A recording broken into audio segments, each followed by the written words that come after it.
전쟁의 참혹함을 보고 있노라니 무력감에 빠집니다. 2023년 10월 30일 두북수련원 손님 방문. 안녕하세요. 오늘은 두북수련원에 스님들 몇 분이 찾아왔습니다. 스님은 종일 원로 스님들과 기후위기 시대를 극복할 수 있는 불교적 대안 마련, 한국 불교의 미래, 세계 불교의 발전에 기여할 수 있는 한국 불교의 역할 등 많은 문제에 대해 깊이 대화를 나누었습니다. 원로 스님들은 특히 부탄에서 실행하려고 하는 지속가능한 개발에 대해 관심을 보이고 응원했습니다. 가을이 점점 깊어져 가고 있습니다. 들판에는 일주일 사이에 벼수확을 다 했습니다. 두북수련원에서 짓고 있는 논농사도 지난주에 수확을 모두 마쳤습니다. 추수를 마치고 밭에 남은 작물은 이제 배추와 무입니다. 12월 초가 되면 김장을 하게 되고 김장을 마치면 이제 올해 농사는 마무리가 될 것 같습니다. 오늘은 법문이 없었기 때문에 지난 28일 영어 정토불교대학 학생들과의 직문직설 내용을 소개하며 글을 마칩니다. 전쟁의 참혹함을 보고 있노라니 무력감에 빠집니다. My question was, there are so many different conflicts and horrible atrocities happening in the world right now, and I'm struggling to figure out how to make sense of it all as someone who's trying to learn more about Buddhist practice and the idea of kind of letting go of that suffering in some way. How do you recommend that we even collectively navigate through times of immense suffering and this feeling of powerlessness that comes from it? 제 질문은 현재 세계 여러 곳에서 수많은 갈등과 끔찍한 잔악 행위가 일어나고 있는데 불교 수행에 대해 더 많이 배우려고 노력하는 사람으로서 이 모든 것을 어떻게 이해해야 할지 그리고 어떤 식으로 고통을 내려놓을 수 있는지입니다. 엄청난 고통과 그로 인한 무력감의 시간을 어떻게 헤쳐나갈 수 있을까요? 지금 무력감을 느끼는 문제가 구체적으로 무엇입니까? I just want to be there for everyone who's affected. I have a lot of friends and people that I'm close to who have a lot of different opinions about it. As someone who doesn't know too much and is still learning, I just want to find the best way to show up for them and also just be mindful about being too assertive about my own opinions about the issue. Most importantly, I want to figure out the best way to not wallow in this sadness and put it into action, because it's a lot harder than I thought to just sort of get out of that headspace. 저는 그저 영향을 받은 모든 사람들을 위해 함께하고 싶습니다. 제 주변에는 이에 대해 다양한 의견을 가진 사람들이 많아요. 아직 많이 알지 못하고 배우고 있는 사람으로서 그들을 위해 가장 좋은 방법을 찾고 싶고 이 문제에 대한 제 의견을 단호하게 표현하지 않도록 조심하고 있습니다. 가장 중요한 것은 이 슬픔에 빠져들지 않고 실제로 행동에 옮길 수 있는 최선의 방법을 찾고 싶다는 것입니다. 그 생각에서 벗어나기란 생각보다 훨씬 더 어렵기 때문입니다. 상황을 사실대로 이해하면 감정의 동요가 덜 생깁니다. 즉, 일어난 일을 있는 그대로 보면 평정심을 유지할 수 있습니다. 이 세상에 일어나는 일은 그 일이 어떠한 일이든 일어날 만한 원인이 있기에 일어난 것입니다. 어떤 사건이 하늘에서 떨어지거나 땅에서 솟아나거나 그저 우연에 의해 일어나거나 하지 않습니다. 그렇기 때문에 어떤 현상이든 일어날 수 있는 조건 또는 일어날 수밖에 없었던 원인을 알고 이해하면 마음의 불편은 없어집니다. 물론 원인을 안다고 해서 문제가 해결된다는 뜻은 아닙니다. 문제를 해결하기 위해서는 내가 어떤 선택을 해야 합니다. 그러나 이해를 못하게 되면 미움, 증오 등 흥분된 마음 상태로 선택을 하게 되기 때문에 그 선택으로 인해 나중에 후회하게 될 위험이 있습니다. 반면 상황을 이해하고 마음이 편안한 상태에서 선택하게 되면 그 선택의 결과에 대해 기꺼이 받아들일 수 있게 됩니다. 우크라이나 전쟁이든 하마스 이스라엘 전쟁이든 그 전쟁이 일어난 원인을 먼저 자세히 알게 되면 어느 한쪽의 편을 들기보다는 상황을 바르게 이해할 수 있게 됩니다.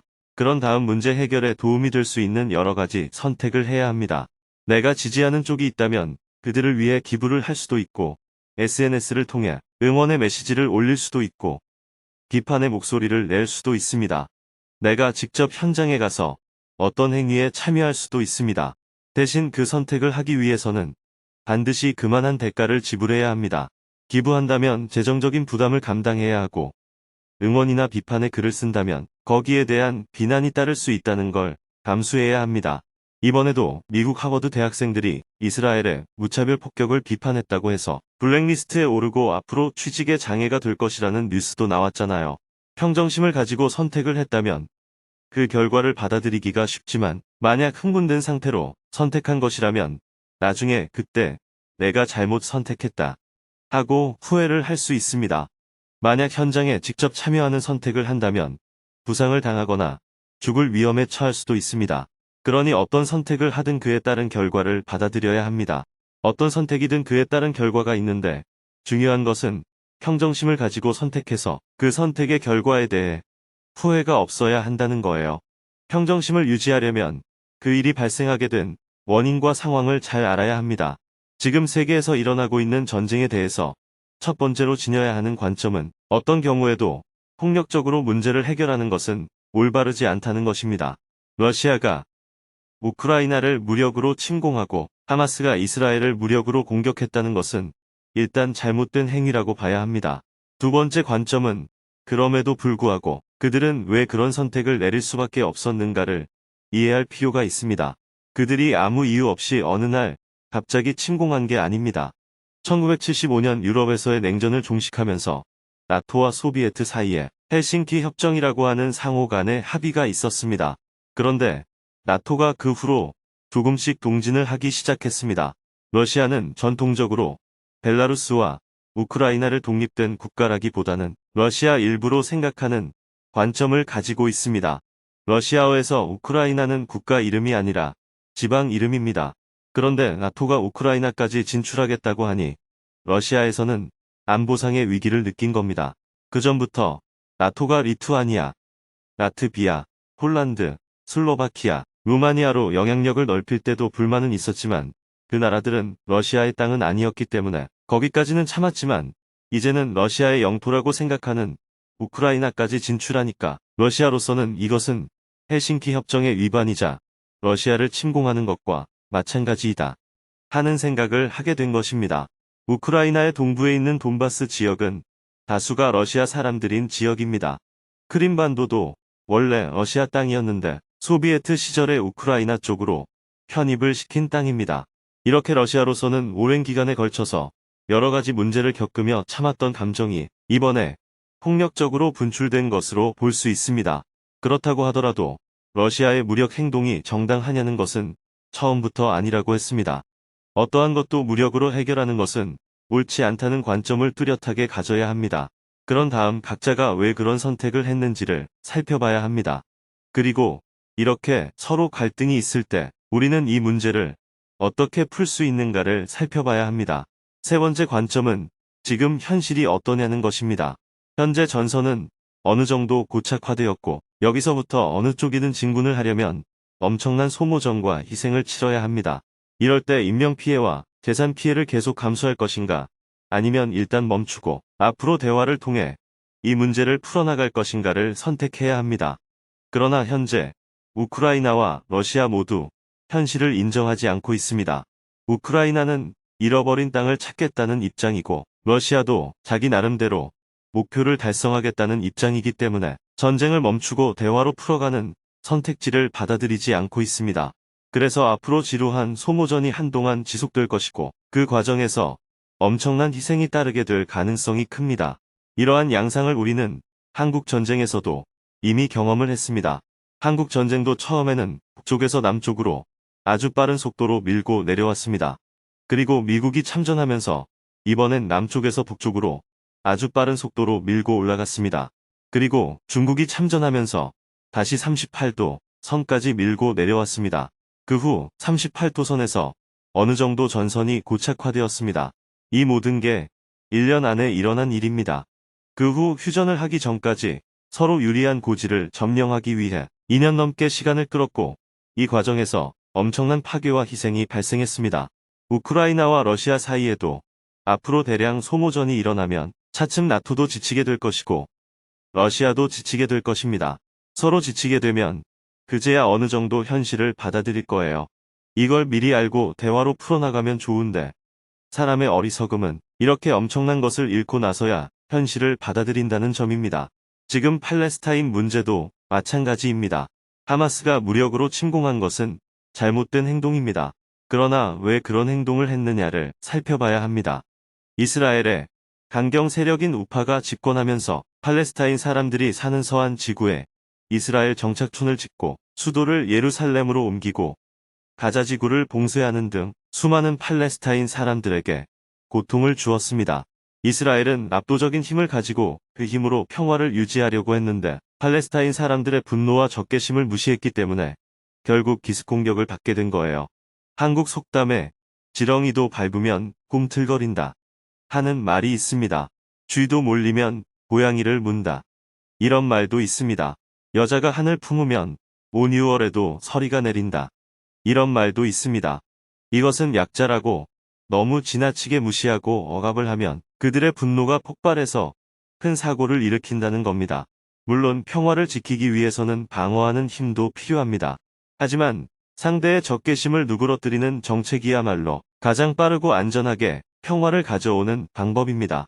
네 번째 관점은 자신이 입은 피해를 근거로 상대에 대한 폭력을 합리화해서는 안 된다는 것입니다.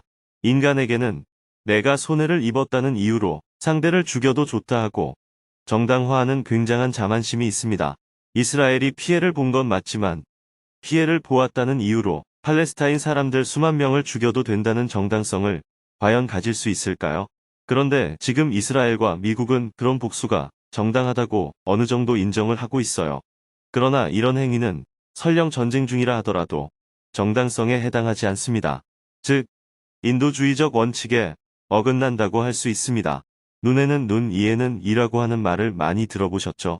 지금으로부터 3800여 년 전 메소포타미아 지역에 있던 고 바빌로니아 왕국의 왕인 함무라비가 제정한 법전에 있는 내용입니다. 우리는 이 말을 복수해야 한다는 개념으로 이해합니다. 그런데 이 법의 정신은 그것이 아닙니다. 당시에는 복수가 일반화되어 있었기 때문에 상대가 내 눈을 찌르면 나는 상대를 죽여버렸습니다. 상대가 내 이빨을 다치게 하면 나는 상대를 죽여버렸습니다. 그리고 그것을 정당하다고 얘기했습니다. 그런데 이 법은 복수하더라도 상대가 내 눈을 뽑았으면 눈만 뽑지 더 이상의 복수를 하지 마라 하는 복수에 대한 제한 규정입니다. 지금 팔레스타인 지역에서 일어나는 복수는 3800년 전 함무라비 법전의 정신에도 어긋난다고 할 수 있습니다. 현대에 만들어진 유엔 헌장 역시 아무리 전쟁하더라도 민간인을 해쳐서는 안 되고 적군이라도 다치면 치료해주고 포로가 되면 돌려주지 복수로 죽여서는 안 된다는 관점에 서 있습니다. 적국의 사람들이라고 하더라도 굶주리면 먹여야 하고 다치면 치료해야 한다는 것이 인도주의입니다. 이것이 유엔 헌장에 나와 있는데도 불구하고 21세기에 그런 정신을 무시하고 4000년 전보다 수십 배로 복수하는 분노에 지금 휩싸여 있는 겁니다. 이런 행동을 당장 멈추게 하지 않을 뿐만 아니라 심지어 지지하면서 인권을 이야기하고 인도주의를 이야기하는 것은 정말로 낯이 부끄러운 일이라고 생각합니다. 팔레스타인 지역에서 벌어지고 있는 전쟁은 즉각적으로 멈추어야 합니다. 복수에 휩싸여서는 문제를 풀 수 없습니다. 팔레스타인 사람을 이스라엘 사람보다 10배, 100배 더 죽인다고 해서 죽은 이스라엘 사람이 살아오는 것은 아닙니다. 적을 100명 죽이는 것보다 우리 국민 1명을 살리는 것을 더 중요시해야 합니다. 민간인 살상이 예상되는 전쟁은 멈추고 그 후 평화적으로 문제를 해결하고 이런 일이 재발하지 않도록 방법을 찾아나가야 합니다. 하지만 흔히들 법은 멀고 주먹은 가깝다 하고 말하잖아요. 힘이 있는 자는 우선 힘으로 문제를 해결하려고 합니다. 힘이 있는 사람이 먼저 평화적으로 문제를 풀어야 하는데 사람들은 그것이 항상 어렵습니다. 9.11 테러로 인하여 미국 사람들이 겪었던 고통은 매우 컸습니다. 그러나 그것을 분노로 풀어서 지금 어떻게 되었습니까? 아프가니스탄 전쟁의 결과가 어떻습니까? 이라크와 리비아는 현재 어떻습니까? 어떤 문제를 순간적인 분노로 대응해서는 올바른 해결책을 찾기가 어렵습니다.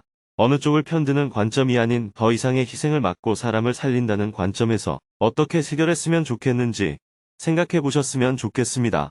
I think something that resonates with me while you're speaking is this idea of kind of acknowledging what's happening and still kind of moving on in some way and not letting that suffering get to us. I always thought of suffering as a very individual thing. Like not being promoted or getting fired, or someone in your family dying. It's very individual for you, but when we say that we have to let go of the idea of suffering and joy to find that middle path, does that also apply to the suffering of others, of not letting that also impact you as well? 말씀하시는 동안 공감이 가는 부분은 현재 일어나고 있는 일을 인정하면서도 어떤 식으로든 앞으로 나아가야 하고 고통에 휘둘리지 말아야 한다는 것입니다.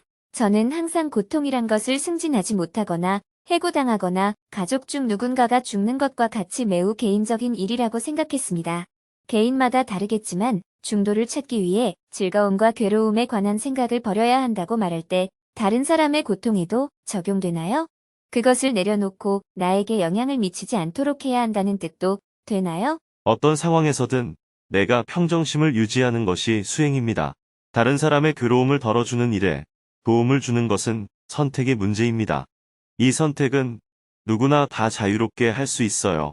정토회에서도 음식이 부족한 곳에는 음식을 지원하고 약품이 부족한 곳에는 약품을 지원하고 학교가 없는 곳에는 학교를 지어주는 활동을 하고 있습니다.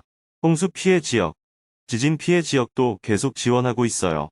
지난달에는 제가 미국을 방문하여 한반도의 긴장이 고조되는 가운데 전쟁으로 가지 않도록 하기 위해 백악관을 비롯하여 의회, 국무성, 국방성을 방문했고 많은 NGO 단체, 싱크탱크를 만났습니다.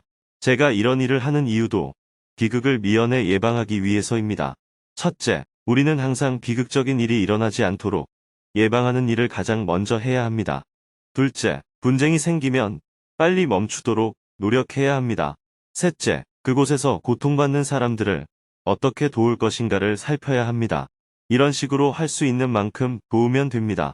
가만히 앉아서 걱정하는 것은 나에게도 남에게도 아무런 도움이 되지 않아요. 차라리 그 시간에 전쟁 반대 댓글을 쓰든지 성금을 보내는 것이 더 낫지요. For the past couple of weeks, I've just been kind of trying to make sense of all of the suffering and pain around the world. I think your answers have given me some additional things to dig into and kind of reflect on myself. Thank you for being honest and also for giving me some kind of next steps as to how best to be productive with all of these feelings that I have. 지난 몇 주 동안 저는 전 세계의 모든 고통과 아픔을 이해하려고 노력해왔습니다. 스님의 답변을 통해 저 자신에 대해 좀 더 반성할 수 있는 계기가 된 것 같습니다. 솔직하게 말씀해주셔서 감사드리며 제가 가진 이 모든 감정을 어떻게 하면 가장 생산적으로 사용할 수 있을지 다음 단계로 나아가는 방법을 알려주셔서 감사합니다. 내일도 두북수련원을 방문한 손님들과 종일 시간을 보내고 새로운 손님을 맞을 예정입니다.